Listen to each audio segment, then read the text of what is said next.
আসসালামু আলাইকুম ভিউয়ার্স। আমরা যারা ওয়াইফাই ইউজার আছি, ওয়াইফাই ব্যবহার করতে গিয়ে দেখা যায় অনেক সময় নেট স্পিড ভালো পাচ্ছি না। একই রাউটার থেকে অনেকগুলো ডিভাইস চালানোর জন্য ঠিকভাবে নেট স্পিড দিচ্ছে না। এছাড়াও রাউটারের বিভিন্ন ধরনের সমস্যা দেখা দিতে পারে। আপনি চাইলে কিন্তু রিসেটের মাধ্যমে এই সমস্যাগুলোর সমাধান করতে পারেন।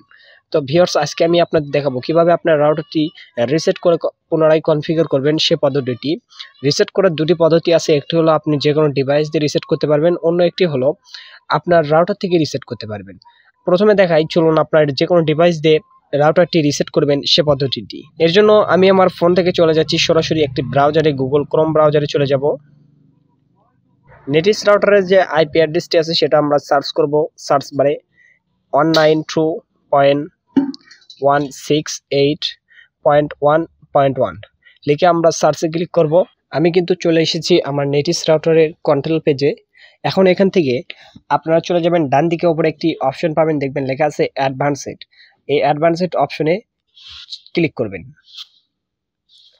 এখন বাম দিকে অনেকগুলো অপশন পেয়ে যাবেন, এর মাঝে একটি অপশন আছে দেখবেন সিস্টেমস টুলস। আপনারা এই সিস্টেম টুলে ক্লিক করবেন।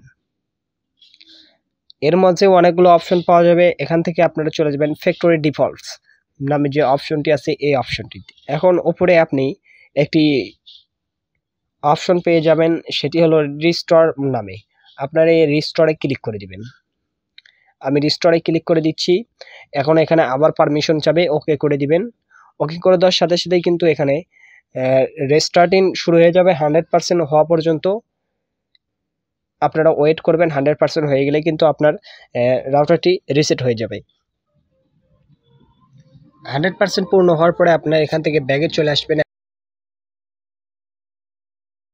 নেটিস রাউটার রিসেট করার দ্বিতীয় যে পদ্ধতিটি আছে সেটি হলো আপনি রাউটার ব্যবহার করে একটি বাটন আছে দেখবেন ডিফল্ট নামে। এই ডিফল্ট বাটনটিতে চাপ দিয়ে ধরে থাকি কিন্তু আপনার রাউটারটি রিসেট করতে পারবেন।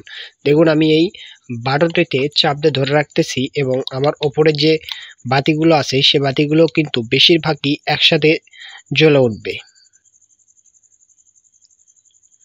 একসাথে জ্বলে ওঠার পরে আপনারা ছেড়ে দিবেন।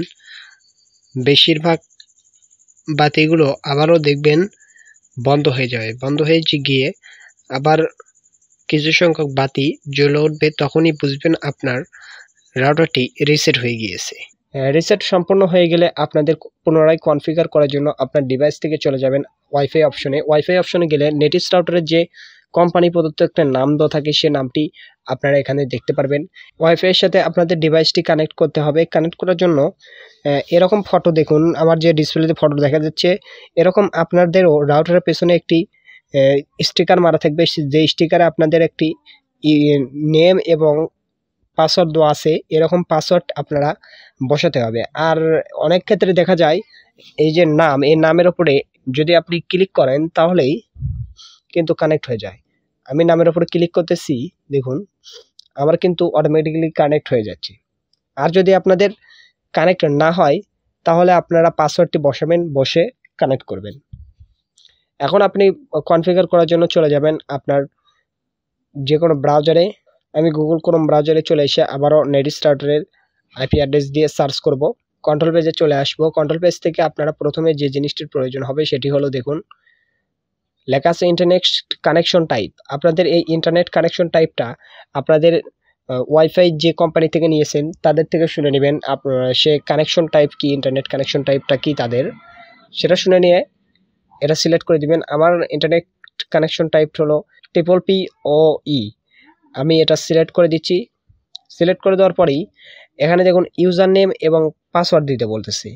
এই ইউজার নেম এবং পাসওয়ার্ডটা দেয় হচ্ছে আপনাদের প্রথম যেদিন লাইনটা দিয়েছে ওয়াইফাইয়ের সেদিনই ওয়াইফাইয়ের লোক আপনাদের একটা ইউজার নেম এবং পাসওয়ার্ড দিয়ে গিয়েছে, যেটা সেই ইউজার নেম এবং পাসওয়ার্ডটি আপনাদের এখানে বসাতে হবে। আপনারা যদি ইউজার নেম এবং পাসওয়ার্ডটি ভুলে যান তাহলে আপনারা ওয়াইফাইয়ের অফিসে থেকে ইউজার নেম এবং পাসওয়ার্ডটি সংগ্রহ করতে পারবেন। তো আমি আমার ইউজার নেম এবং পাসওয়ার্ডটি এখানে বসে দিচ্ছি। এখন নিচে যে অপশনটি আছে দেখুন লেখা আছে ওয়্যারলেস সেটআপ।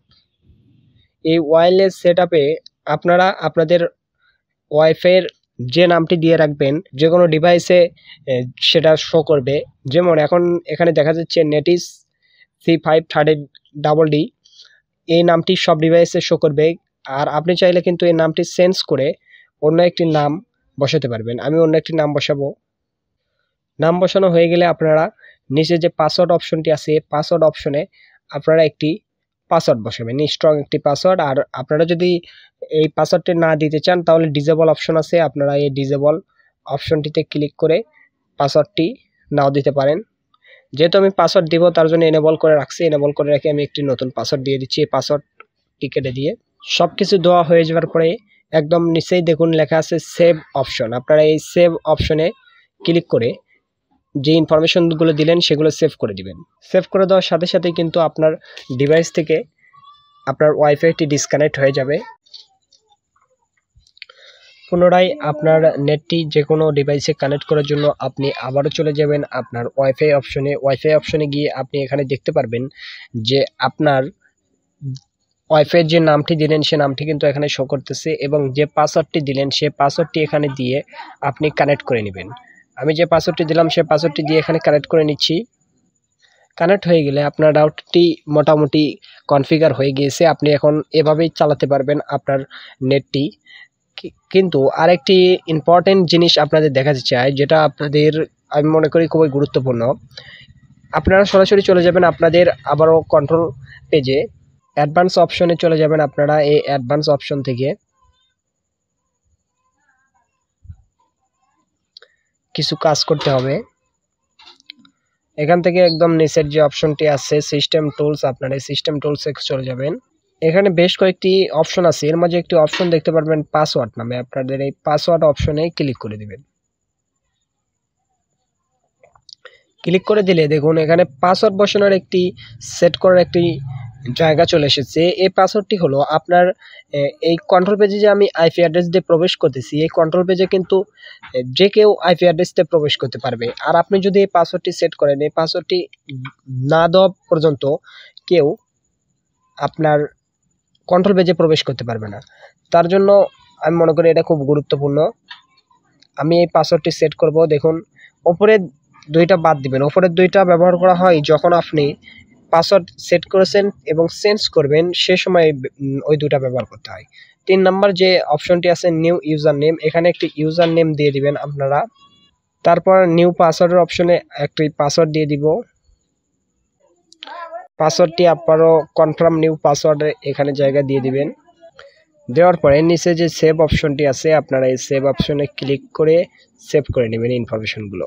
সেভ করার সাথে সাথে কিন্তু আপনি যে ইউজার নেম এবং পাসওয়ার্ড দিলেন সেই ইউজার নেম এবং পাসওয়ার্ড দিয়ে আপনার কন্ট্রোল পেজে প্রবেশ করতে বলতেছে। দেখুন আপনারা যে ইউজার নেম এবং পাসওয়ার্ডটি সেট করলেন সেই ইউজার নেম এবং পাসওয়ার্ডটি এখানে দিয়ে দিবেন। ইউজার নেম এবং পাসওয়ার্ডটি দেওয়ার পরে সাইন ইনে ক্লিক করবেন। সাইন ইনে ক্লিক করার সাথে সাথেই কিন্তু আপনি আপনার কন্ট্রোল পেজে প্রবেশ করতে পারবেন। এখান থেকে একটি সুবিধা হলো আপনি ব্যতীত অন্য কেউ কিন্তু পাসওয়ার্ড ছাড়া এই কন্ট্রোল প্যানেলে প্রবেশ করতে পারবে না। আর অন্য কেউ প্রবেশ করতে পারলে কিন্তু আপনার যে কোনো ক্ষতি করতে পারে আপনার রাউটারে কনফিগার করার কিংবা আপনার নেট কানেকশনের। ভিডিওটি ভালো লাগলে অবশ্যই লাইক করবেন এবং কমেন্টে আপনাদের মূল্যবান মন্তব্য জানাবেন।